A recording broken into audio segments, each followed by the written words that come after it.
আমি আজকে মশার সাথে সাক্ষাৎ করছিলাম। আমি তাদেরকে জিজ্ঞাসা করলাম, তোমরা ময়লা পানিতে ডিম পাড়ো কেন? মশা বলল, কারণ ভালো পানিতে ডিম পারলে মানুষ সিদ্ধ করে খেয়ে নিতে পারে। আমি তাদেরকে জিজ্ঞাসা করলাম, মশার কোয়েলে তোমরা মরো না কেন?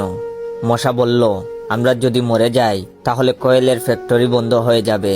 আমি আবারও তাদেরকে প্রশ্ন করলাম, তোমরা মানুষের কানের কাছে এসে জ্ঞান জ্ঞান করো কেন? মশা বলল, কারণ মানুষের পায়ের কাছে কিংবা অন্য কোথায় জ্ঞান জ্ঞান করলে মানুষ শুনতে পায় না, তাই।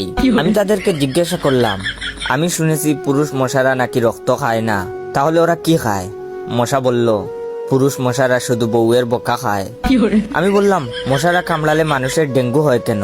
মশা বলল, মশারা কি শুধু মানুষের রক্ত নিয়েই যাবে, ওদের কিছু দিবে না।